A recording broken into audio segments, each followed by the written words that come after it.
Uma árvore a poucos passos de onde você está sentado agora produz um líquido que os artesãos nórdicos de Hedeby recolhiam toda a primavera para energia, função hepática e imunidade.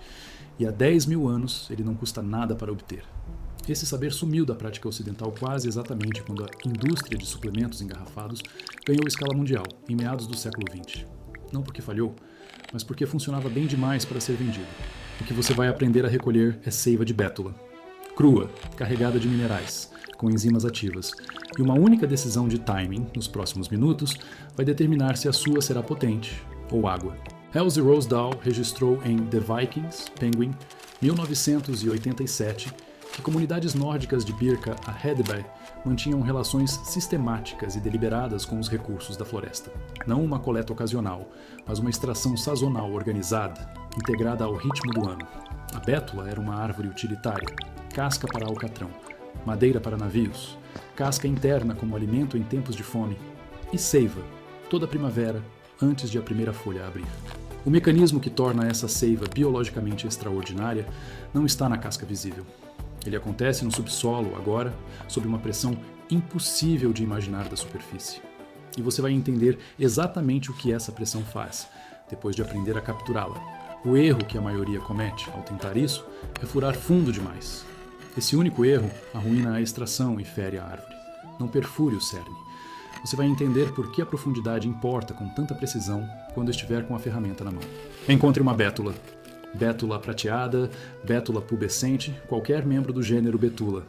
O tronco precisa ter pelo menos 20 centímetros de diâmetro, mais ou menos a largura dos seus 2 punhos lado a lado. Dê a volta nela. Escolha um trecho da casca voltado para sul ou sudoeste, onde o sol da manhã incida direto. Essa orientação não é detalhe. Ela determina a pressão. Marque o ponto mais ou menos na altura do joelho, levemente afastado das linhas diretas das raízes. Pegue uma broca de no máximo 8 mm ou uma faca bem afiada, se for o que você tem. Você vai abrir um furo inclinado para baixo, 30 graus abaixo da horizontal, apontando levemente para o centro da árvore, entre no máximo 4 centímetros. Você vai sentir a resistência mudar ao atravessar a casca fibrosa externa e entrar no alburno logo abaixo. Pare no instante em que mudar. O alburno é claro, quase branco, e, se o momento for o certo, o líquido aparece segundos depois de a broca sair. Transparente, levemente doce, com cheiro de água fria e de algo mais antigo que a própria água fria. Introduza um pequeno tubo no furo. Um espeto de bambu com o miolo oco funciona. Um pedaço de tubo plástico próprio para alimentos funciona. Um ramo de sabugueiro talhado, vedado nas duas pontas, exceto pelo canal, é o tipo de peça que os artesãos de Hedeby reconheceriam. O tubo precisa ficar inclinado para baixo para que a gravidade faça o trabalho. Pressione-o bastante para assentar sem folga. Não tanto a ponto de rachar o alburno em volta da entrada. Repare como a seiva não chega de uma vez, mas em ritmo. Uma gota, pausa, outra. De 1 a 2 gotas por segundo é a pressão correta. Isso não é falha. É a árvore funcionando exatamente como deve. Pendure ou apoie um recipiente limpo na ponta do tubo, um frasco de vidro, um pote de barro, uma garrafa plástica sem a parte de cima. Escavações arqueológicas nas camadas de oficina de Hedeby encontraram recipientes de casca de bétula vedados com resina de pinho, usados exatamente para isso, documentados nos levantamentos de campo de Rosedal no sítio. O seu pode ser mais simples. Cubra a abertura de leve com um pano limpo para impedir a entrada de detritos e insetos, mas não vede hermeticamente. A seiva é enzimaticamente ativa. Ela respira. Ela volte em 4 a 6 horas.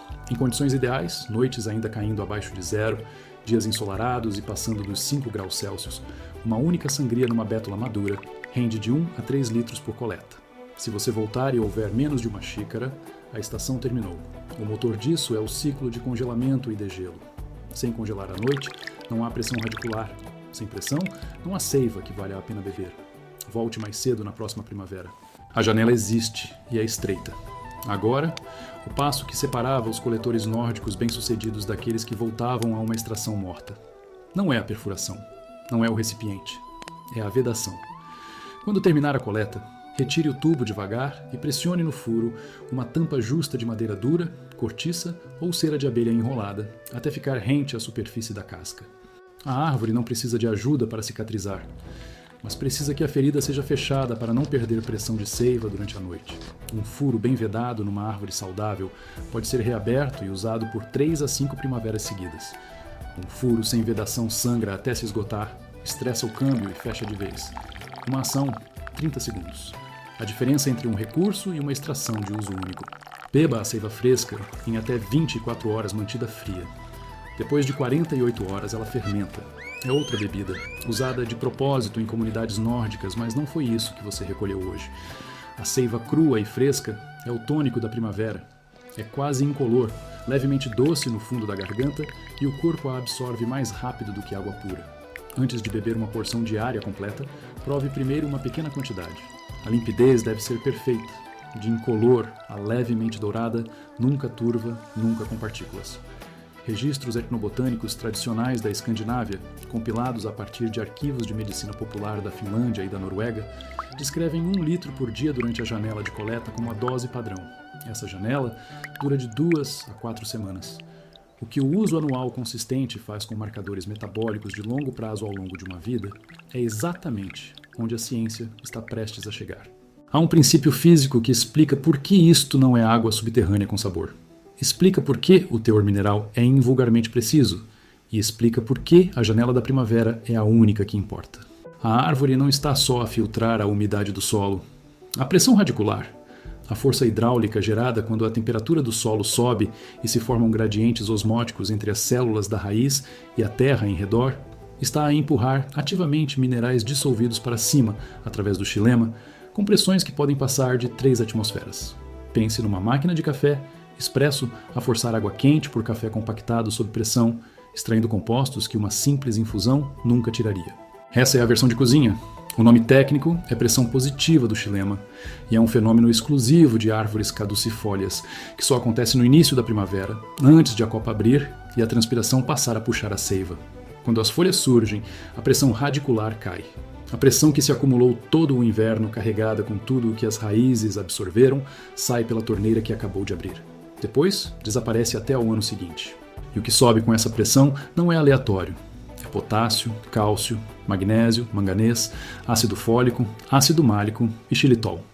Um açúcar que o fígado metaboliza sem provocar resposta de insulina. A proporção de potássio para magnésio e cálcio na seiva fresca de bétula reproduz o perfil mineral, usado em soluções eletrolíticas hospitalares formuladas para reidratação intravenosa no pós-operatório. O Instituto Finlandês de Recursos Naturais publicou conclusões, em 2018, que confirmam níveis mensuráveis de ácido betulínico na seiva fresca, com efeitos antioxidantes e hepatoprotetores, documentados em condições controladas. Este conhecimento afastou-se da medicina popular europeia dominante quase na mesma medida em que cresceu a indústria dos suplementos. Não porque os estudos falharam, mas porque a árvore não pode ser patenteada. Se isto lhe deu algo que pode usar já, subscreva e partilhe com uma pessoa que neste momento paga todos os meses por aquilo que acabou de aprender a recolher do chão. Cada vídeo deste canal custa menos do que aquilo que vai poupar na primeira semana. Neil Price, in The Viking Way, Cambridge, 2019, documenta o povo de Birka, um centro comercial nórdico ativo de 750 a 975 da nossa era, a resistir a meses de escuridão invernal, comida armazenada e salgada, e um frio que deveria ter reduzido as defesas imunitárias a quase nada em cada primavera. Não tinham farmácia. Tinham um bosque de bétulas e o saber de quando as sangrar. Esse saber continua intacto. As árvores continuam intactas. E a pressão está agora mesmo a aumentar no subsolo, em raízes de bétula a uma curta caminhada de onde quer que esteja.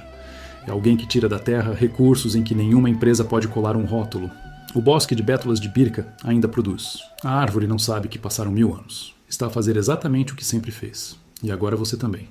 Se isso significa algo para si, a técnica seguinte já foi filmada e está à espera. E custa ainda menos do que esta.